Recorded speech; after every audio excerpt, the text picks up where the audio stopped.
So let's spend some time now really thinking about what happened during the digital revolution, right? We have this foundation of network infrastructure. We have all of these different innovations and this like mindset towards thinking about technology as a catalyst for society. And so then what happens? Let's dive in. So the digital revolution really kicked into high gear in the 1940s, but we'd really been thinking about computing since as early as the 1840s. So if you've heard names like Charles Babbage or Ada Lovelace, right? These were early thinkers, mathematicians really, that were thinking about how to actually engage in this idea of mechanical computation, right? So these were analog computers. This is pre-digital at this point.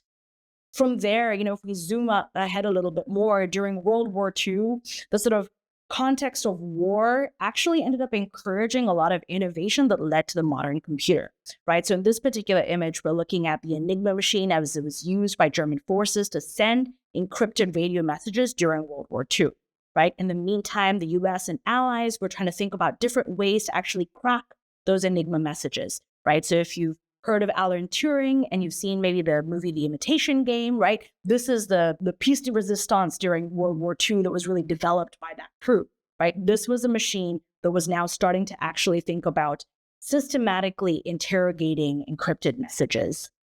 Early computers in that sense were actually people, right? There were women who were working with these, analog machines and then eventually the digital machines. In this particular case, we're looking at the ENIAC, considered one of the first large-scale computers that was really revolutionary when you think about the history of computing. But as we started to introduce complexity and start to use these machines for more than just like simple calculations, it meant that you started to have this like explosive combinatorial issue where if one thing was broken, it meant that, right, you had to check 19,000 possibilities to fix a single bug. And so we were starting to really think about how to now simplify and reduce scale. So as this was kind of going on, in another part of our science and technology ecosystem, there were folks that were looking at trying to actually innovate on fundamental electronic components. In this particular case, the like revolutionary technology was this tiny little guy, right? This is the transistor. The first transistor was in the late 1940s, and this is a device that really helped us manipulate electrical signals, and it was actually a fundamental component of modern computing. This completely changed the way in which we were able to build devices, right? And then a couple of other groups started to think about, well, okay, if I can miniaturize a transistor, how can I now start to combine these pieces to be able to create more complex systems, right? So again, coming back up from, we simplified some of the fundamentals, now let's come up into sort of increasing complexity. In this particular case, we're looking at the first integrated circuit chip, right? So the IC, or the microchip as we now call it, right? Again, another fundamental component of the computer. As you can see this downscaling, right? On the left or on one end of this image, you can see what these early computers look like. And all the way in the woman's hands, you can see a small computer that is actually one of the later devices during this period of innovation in computing history. And underneath all of this was this concept called the Moore's Law. So Moore described this idea of the number of transistors and microchips and how you have this exponential doubling over time. And you can kind of trace the size of computers, the number of transistors that were able to actually fit on single chips from the 1970s through to modern times in 2020. And so this really meant that we were able to dramatically pack in a substantial amount of power, processing speed into these very small devices. And that also meant that the price of computers started to drop. This really set the stage for the democratization of computing, right? So early introductions to computers for the public were really through these like little DIY kits, right? This was the Altair 8800, which is considered a classic computer in computing history, right? It kicked off that personal computing revolution. It meant people were able to go to a shop, buy a computer, put it together, do some cool stuff. Sweet. Then came this entire suite of computers, right? So people started to innovate on the single item, starting to introduce different kinds of features, started to rethink the way in which we want to interact with it. And you have this explosive, right, increase of modularization when you're then thinking about the computer itself, right? We went from these monolith computers to something that was actually like a pick and mix, right? You could choose your own peripherals, you could choose your own devices, and you could really start to customize the computer so that it could do what you wanted it to do, right? So there's this idea of personalization that also started to come into play, right? And things got really radical there, right? Designers started to really have a lot of fun with what it meant to create computers for people, right? These were no longer just tools for war or tools for power. These were tools for fun, right? Yum. And so we're really seeing this like entire tree of computing change very, very quickly, right? From 1945 to the iPhone being introduced in 2007, a lot of really interesting things happened that I think it's really important for us to learn from and think about as we think about the future of computing as well. So if we look at some of the software innovations that were happening, right, they were very, I'm going to call them casual sometimes, very innocuous. You almost didn't think that this was going to completely change the way in which we lived and worked, right? People were developing operating systems to help us manage our files and write notes and play games. We were building tools for kids and really starting to really tinker and have fun with the idea of software. Software was a platform for innovation now. We then started to do work with it, right? You can kind of see the sort of rise and fall of different types of word processors. So we stopped typing. We stopped typing on typewriters and we started typing on computers. We started writing notes to each other. We started doing large scale, right? Data processing using spreadsheets, some of the coolest technology that still is around, right? And so it means that personal computing also then became professional computing. Sometimes it remained very personal, but it also meant that we were able to play and tinker with tools in a way that maybe we weren't able to before. And so we kind of went down this rabbit hole, right, where we started to build software, perhaps even potentially for the sake of it. It wasn't always clear where we were going, but we knew we were having fun and we were exploring the frontier of what it meant to innovate with digital technologies. Then came the internet. So let's go back a little bit, right? So in the 1980s, right, where now we've got computers are everywhere, they're in people's hands, but it means that researchers were also beginning to think about, well, how can we use computers in different ways? So the internet actually started as a set of connected research sites, in effect. So ARPANET was effectively an intranet. It was a private centralized network, right? It was this experimental networked infrastructure all over again. And as people started to sort of play with the idea of what it meant to connect computers across space, and then we started to then actually introduce different kinds of actors, right? So then universities came into the play. It wasn't just government research labs, but you can see in this particular map, this is in 1984, right? We introduced TCP/IP, which is a networking protocol, to then really start to be able to communicate among institutions. So again, this is where, if you've heard the names Vint Cerf and Robert Kahn, thought of as some of the founders of the internet, right? This is kind of what was happening. They were connecting computers even at research institutions. And then we started to think about how to actually make it more accessible. So I want to separate two things, right? So we just talked about the internet, which was really that physical infrastructure. At the same time, there was this other piece that was happening, right? Which is the digital infrastructure. So the World Wide Web, as described in this particular proposal by Tim Berners-Lee in 1989, described hypertext systems, literally hyperlinks, right? And so this was some of the first ways in which we were thinking about how to actually present information in browsers, on computers, that then took advantage of that large-scale network infrastructure that we just saw, right? And so this was actually one of the first websites, and it looks very hackery, but there was also a very user-friendly interface, right? But early on, we were just trying to see what we could do with this digital interface. And so if we come back to where we are now, right, we really have this large scale information network, right? We talked earlier about the importance and value and the power of network infrastructures. The internet is one of the most comprehensive network infrastructures of the modern age, right? This is a map describing the submarine undersea cables that connect literally every part of our Earth. We also now have satellites in space that add to this. And so it means that our connected infrastructure is now officially more than just the land that we have connected together. This set the stage for the democratization of information. Once people were able to start to use the internet, it meant that we were able to, again, start to tinker, have fun, and really think about what we wanted the internet to be in our lives. The 90s was a time of, I would argue, playfulness with the internet, right? We were still thinking about what we wanted it to be. It hadn't yet matured into this like professional platform necessarily. And so it meant people were doing things like writing guides for each other, right? Early corporate websites were fun and interesting because people were still playing with the technology, right? There was no defined way of using a website, right? This was an early White House website. But it also meant that there were some folks that were also thinking about how to use this platform for commercial innovation, right? So Amazon actually started in 1995 when they were just selling books on the internet.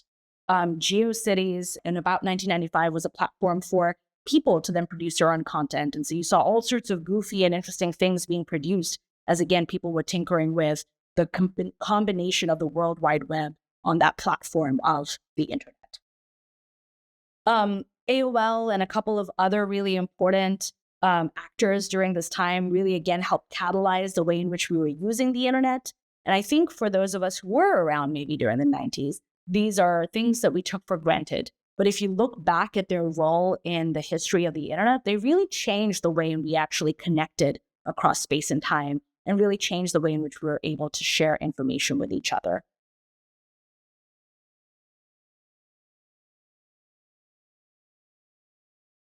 As we zoom out and think about where we are today, we have this vast connected network of information.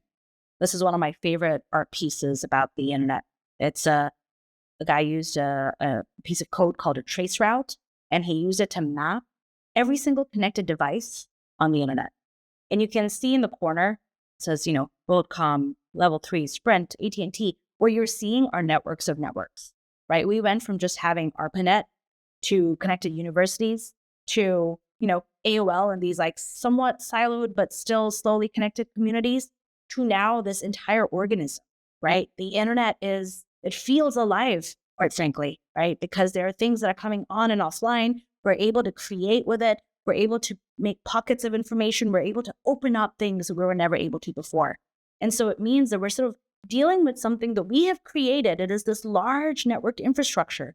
But there's a lot of potential for us to really sit down and think about what we want to do with it, right? Going back to this idea of as we design tools, as we design infrastructure, the reasons we design and what we do with it is very, very important, right? There's power for good and there's power for nefarious stuff. So some of us came a little bit to a head by the year 2000, also known as Y2K. In the year 2000, we were very worried about the end of the world. And I give this example, even though there's a lot of controversy about whether or not it was really a huge deal, right? I give this example because when we think about what we are experiencing today with modern technologies, this idea of fearing technology, of fearing the consequences of technology is, again, not new. We have gone through this many times, and how we deal with every time is interesting and different, and we can learn from it, right? So what was happening in the year 2000? In the year 2000, there was a very small and almost silly sounding bug, right? So you can see the date format up at the top of this slide, right? DDMMYY. That means there are 2 spots for a year.